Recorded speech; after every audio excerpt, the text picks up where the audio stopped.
Pemirsa, selamat datang di Kabar Parlemen, di mana kami akan menyampaikan informasi terkini dan mendalam tentang kegiatan dan keputusan di DPR Republik Indonesia.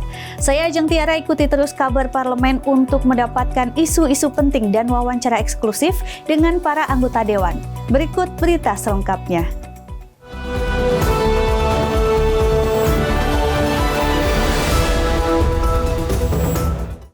Pemerintah dan Badan Anggaran DPR RI telah sepakati rancangan undang-undang tentang Anggaran Pendapatan dan Belanja Negara atau RUU APBN tahun 2025. Keputusan ini diambil dalam rapat paripurna ke-7 masa persidangan 1 tahun sidang 2024-2025. Rapat digelar di ruang paripurna Gedung Nusantara 2 Senayan, Jakarta Pusat, Kamis 19 September 2024. Pengesahan ini diambil dalam agenda pembicaraan tingkat 2 yang dihadiri oleh 48 anggota DPR RI. Hari ini APBN kita sudah disetujui dalam sidang paripurna. Izinkan saya selaku Ketua Banggar menyampaikan beberapa hal sebagai berikut. Yang pertama, bersama dengan pemerintah, kita telah sepakat semaksimal mungkin meletakkan seluruh asumsi APBN dalam menjawab berbagai risiko tantangan tahun ke depan. Kita berharap persembahan terakhir Badan Anggaran bersama pemerintah ini menjadi sebuah karya baik bagi pemerintah ke depan, rakyat, bangsa, dan negara, serta menjawab kebutuhan anggaran dari Presiden terpilih Jenderal Purnawirawan Prabowo Subianto. Kita sepakat dengan pemerintah untuk menargetkan akselerasi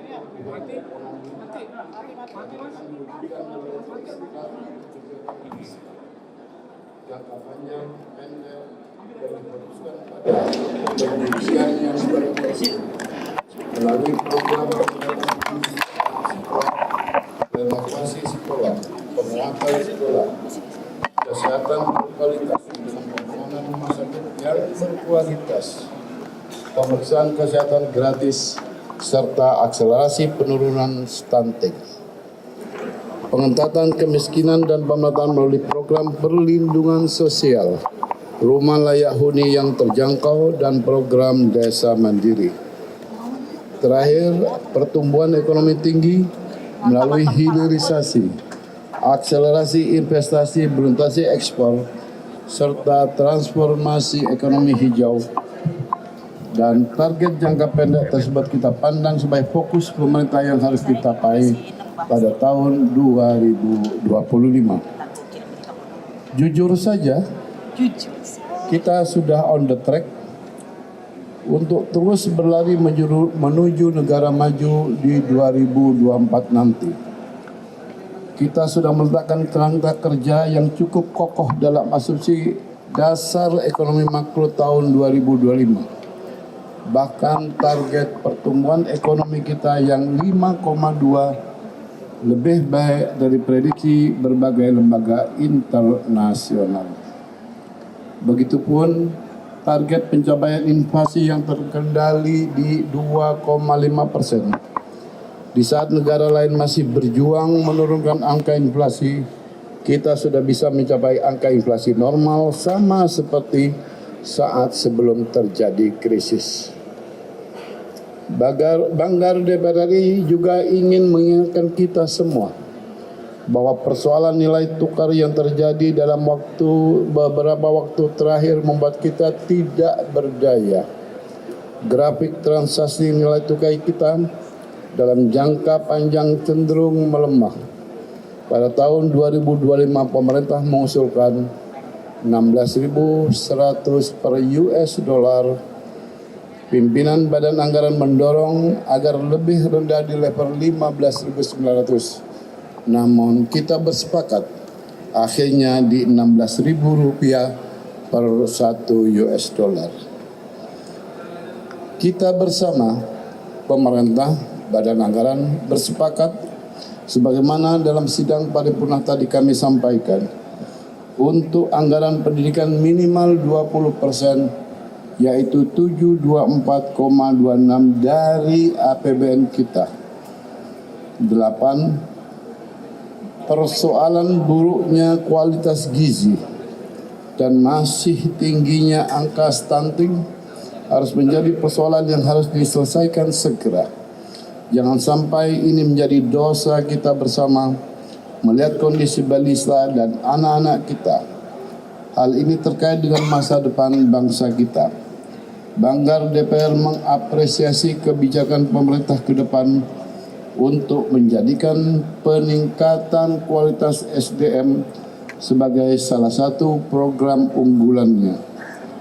Program makan gizi gratis yang dilakukan melalui program makan bergizi dan susu gratis di sekolah dan pesantren, serta bantuan gizi untuk anak, balita, dan ibu hamil serta menyusui. Kawan-kawan, yang terakhir, Badan Anggaran DPR bersama pemerintah selama 3 bulan ini telah menyelesaikan pembahasan APBN. Kita telah mengupayakan APBN menjadi jembatan transisi pemerintah agar Presiden terpilih bisa segera berlari kencang menjalankan program-programnya dan tidak terkendala dengan mekanisme penganggaran. Karena itu postur anggaran telah kami sesuaikan dengan berbagai program strategis dari Presiden terpilih. Dalam lubuk hati yang paling dalam, sungguh saya ingin menyampaikan, kami sudah 9 tahun bekerja sama. Bagi kami, Ibu Menteri Keuangan itu jujur kami sampaikan adalah guru kami, sahabat kami, mitra kerja kami. Wa insya Allah semoga kita semua meridhoi, Tuhan mengizinkan agar beliau di 2024-2029 tetap di dalam pemerintahan.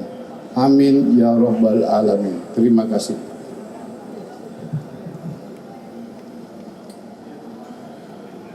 Terima kasih Pak Said, kecuali bagian yang paling akhir tadi ya. Alhamdulillah hari ini kami telah menyelesaikan tugas konstitusi. Saya sebagai Menteri Keuangan, Wakil Pemerintah bersama Menteri Bappenas, Menteri Hukum dan HAM, dan Gubernur BI di dalam terus kita menyusun APBN 2025 yang merupakan APBN transisi karena disusun oleh pemerintah saat ini untuk dilaksanakan oleh pemerintah terpilih dari pemilu 2024 yang lalu.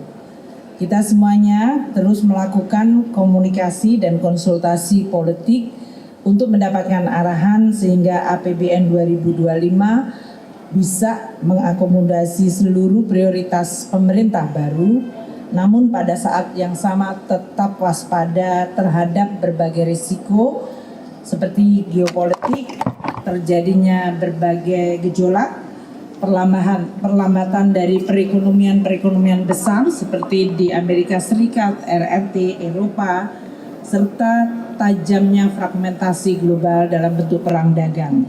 Inilah yang kemudian mendasari kami untuk menyusun APBN 2025 tetap hati-hati, waspada, namun optimis dan juga mampu mengakomodasi kebijakan prioritas pemerintah terpilih. APBN 2025 seperti saya sampaikan dirancang untuk menjaga stabilitas, inklusivitas, dan keberlanjutan. Dan ini tercermin di dalam baik sisi belanja pemerintah pusat, baik itu di KL maupun non-KL, belanja transfer ke daerah, serta below the line atau pembiayaan. Kami juga menggunakan instrumen penerimaan seperti pajak, bea dan cukai, serta PNBP untuk mendorong stabilitas, inklusivitas, dan keberlanjutan. Pemerintah telah sepakat dengan asumsi makro yang tadi telah dibacakan, jadi saya tidak ulang. Dan kita tentu memahami bahwa berbagai indikator pembangunan juga sama pentingnya, seperti penurunan tingkat kemiskinan, tingkat pengangguran, dan juga ketimpangan. Kami berterima kasih di dalam pembahasan dengan Dewan Perwakilan Rakyat, terutama dengan Badan Anggaran, untuk bisa mengakomodasikan beberapa prioritas dari Presiden terpilih dan Wapres terpilih, antara lain program makan bergizi gratis, pembangunan sekolah unggulan, renovasi sekolah-sekolah di seluruh Indonesia, pemeriksaan kesehatan gratis, dan juga program ketahanan pangan dan energi. APBN 2025 kita harapkan akan menjadi instrumen yang tetap sehat, kredibel, dan efektif untuk membangun fondasi Indonesia menuju visi Indonesia Emas 2045. Banyak fokus di dalam APBN yang selama ini telah kita sampaikan dan akan diteruskan, yaitu collecting more, spending better, prudent, serta inovatif financing. Penerimaan negara dijaga pada 3005,1 adalah keseimbangan antara meningkatkan kapasitas APBN membiayai program-program penting, namun juga menjaga kondisi dan iklim investasi.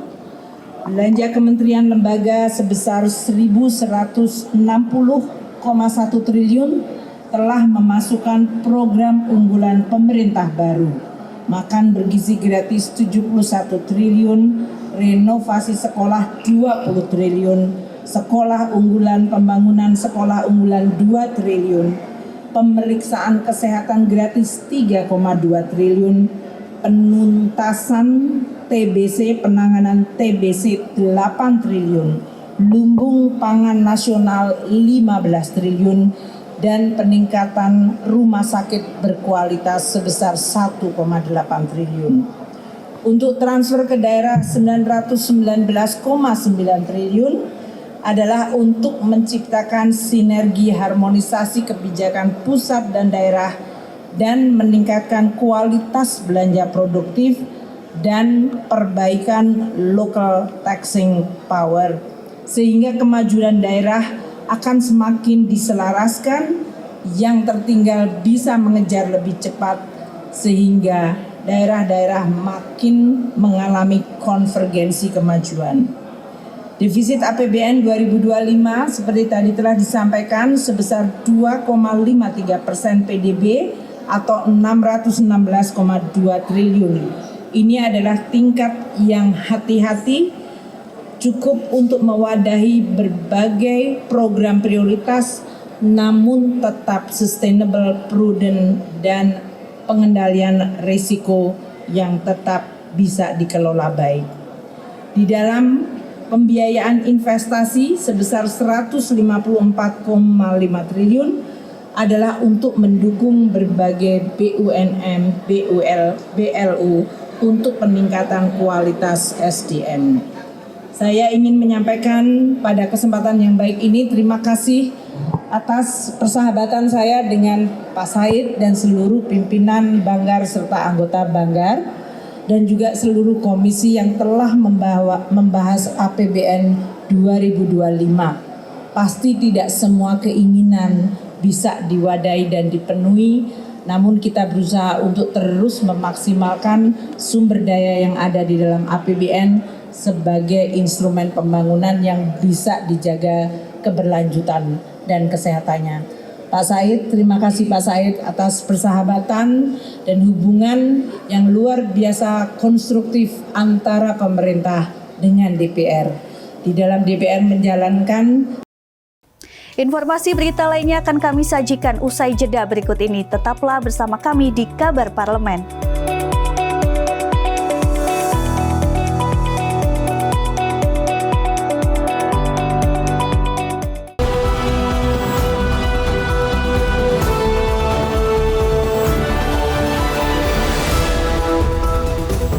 Maraknya kasus perundungan yang terjadi di dunia pendidikan menjadi sinyal darurat agar semua masyarakat, khususnya pemerintah, harus fokus dan perbanyak program anti-bullying.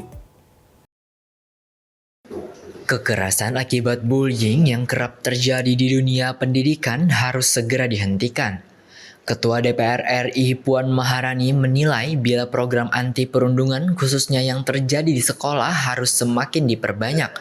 Maka itu, DPR mendorong pemerintah agar segera menciptakan program-program pendidikan khusus untuk menyelesaikan masalah perundungan di sekolah. Puan mengatakan harus dicari akar masalahnya dan solusi yang komprehensif.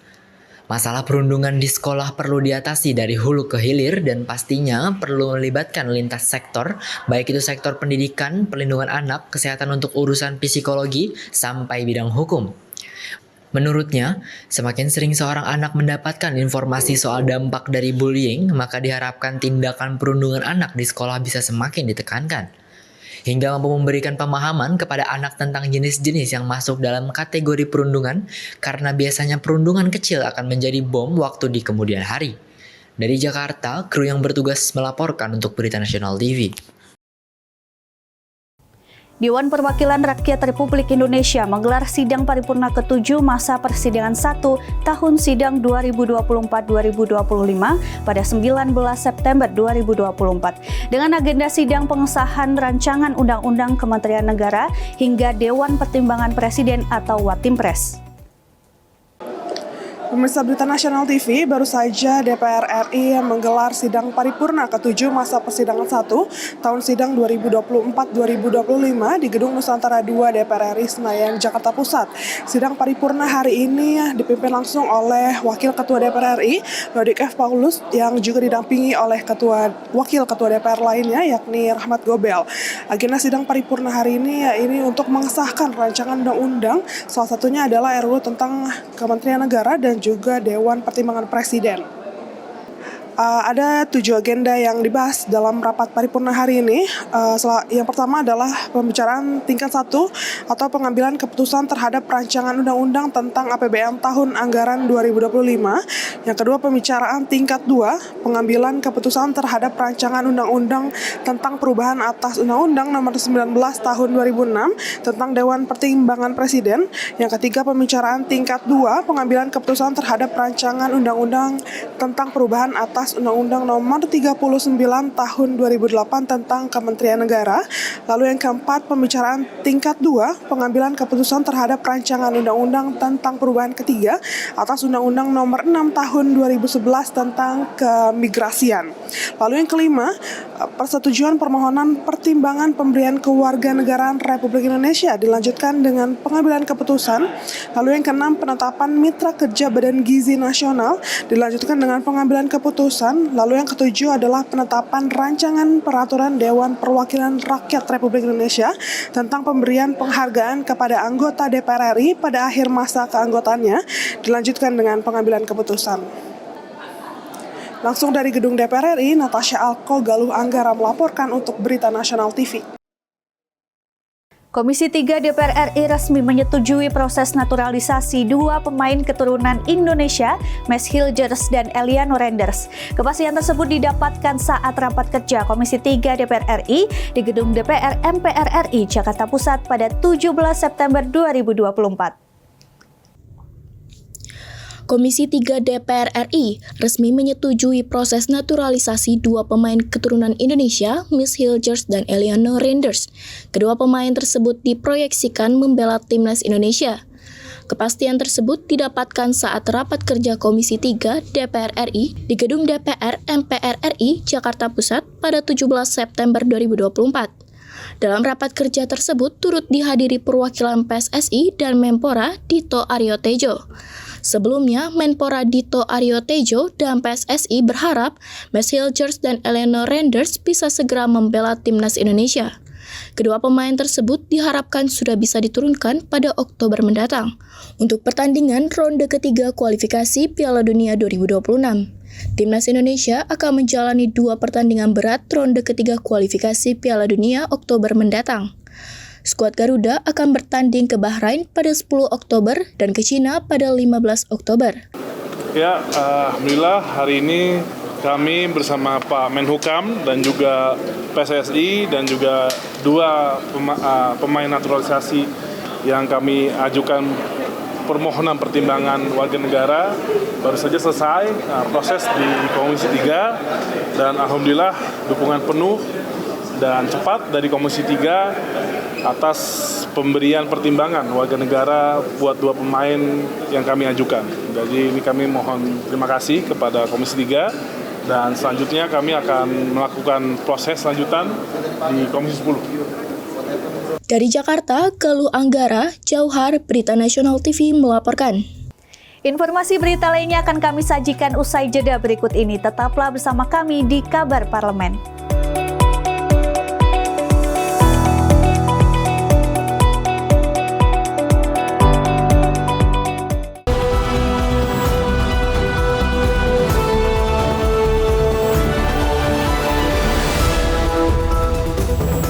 Ketua Badan Anggaran DPR RI Said Abdullah mengatakan buruknya kualitas gizi dan tingginya angka stunting di Indonesia menjadi persoalan yang harus segera diselesaikan.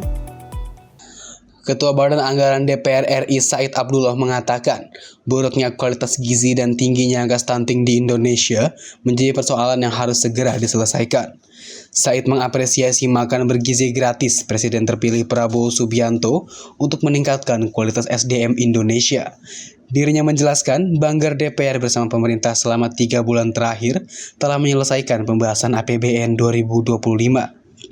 Said menuturkan Banggar DPR telah menyesuaikan postur dengan berbagai program strategis pemerintahan Prabowo Gibran ke depannya.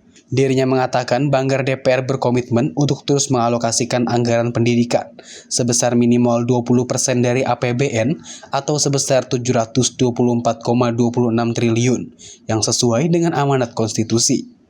Lebih lanjut, Said menuturkan Indonesia berada pada trek yang tepat untuk terus berlari menjadi negara maju pada tahun 2045 nanti.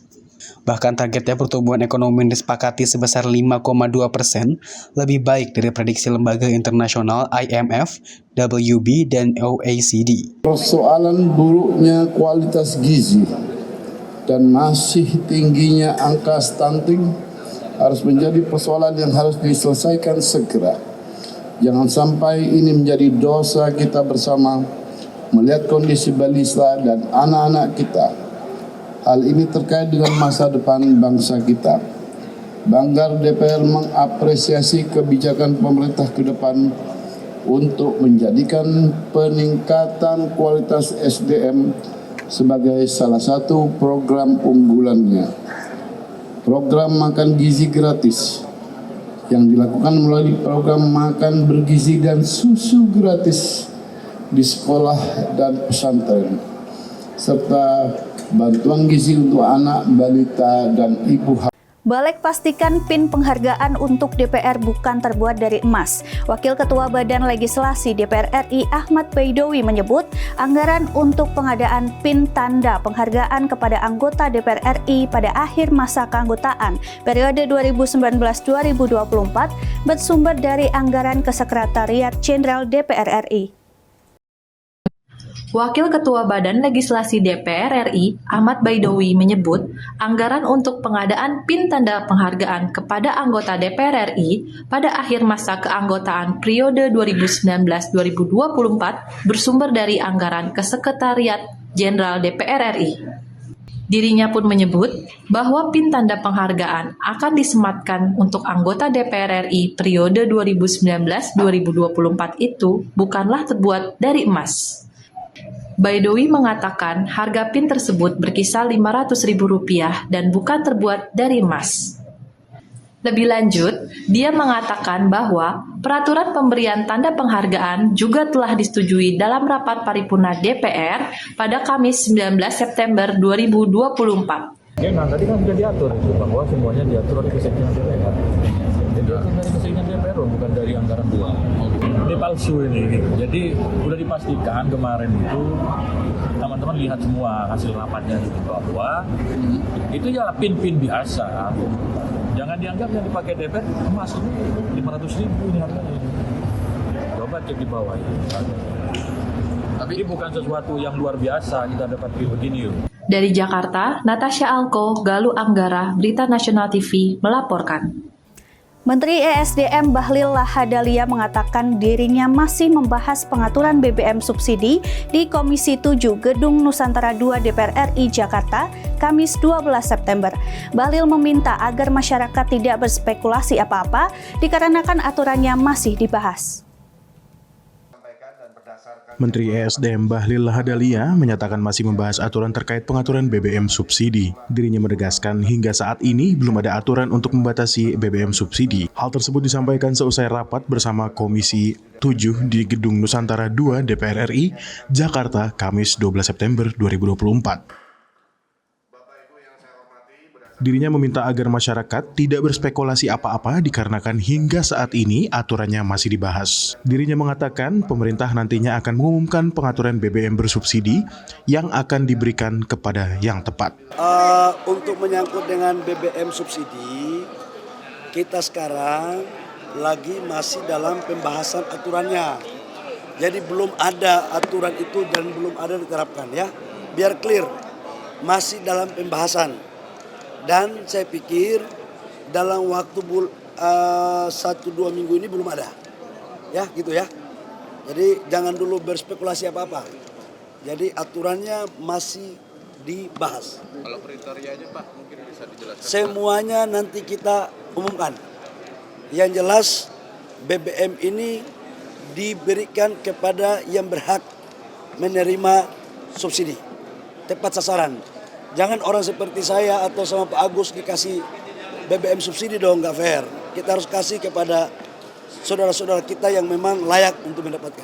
Dari Jakarta, Galuh, Anggara, Marshall, dan kru yang bertugas melaporkan untuk Berita Nasional TV. Fraksi Partai Gerindra DPR RI menggelar bazar gebiar usaha mikro kecil dan menengah di Gedung DPR RI Nusantara II yang sudah berlangsung dari tanggal 17 sampai 20 September 2024. Dalam bazar tersebut terdapat banyak stan UMKM yang menjual makanan, minuman, hingga pakaian. Fraksi Partai Gerindra Dewan Perwakilan Rakyat menggelar bazar gebiar usaha mikro kecil dan menengah di Gedung DPR RI Nusantara II yang dilaksanakan dari tanggal 17 sampai 20 September 2024. Dalam bazar tersebut terdapat banyak stand UMKM yang menjual makanan dan minuman hingga pakaian. Acara tersebut dihadiri oleh Ketua Fraksi Partai Gerindra Ahmad Muzani yang juga memberikan sambutan pada kesempatan tersebut. Ahmad Muzani mengapresiasi acara bazar dan menghimbau agar peserta UMKM dapat melihat hingga membeli dagangan tersebut. Lebih lanjut untuk acara tersebut terdapat rangkaian acara seperti penampilan seni tari, penampilan bernyanyi, games, hingga rangkaian acara menarik lainnya. Dan hari ini semua berkumpul di sini. Karena itu kami berharap banyaknya UMKM yang berkumpul di sini mudah-mudahan memberi arti bagi penjualan, pengelolaan manajemen, dan marketing bagi mereka yang ikut pada hari ini. Maka saya minta dengan hormat kepada anggota DPR dari Gerindra khususnya, para TA dari Gerindra khususnya, kunjungilah stand-stand ini. Jangan dikunjungi doang, beli yang banyak. Supaya UMKM ini, kalau kegiatan yang mengadakan Gerindra, yang mengadakan DPR, senang.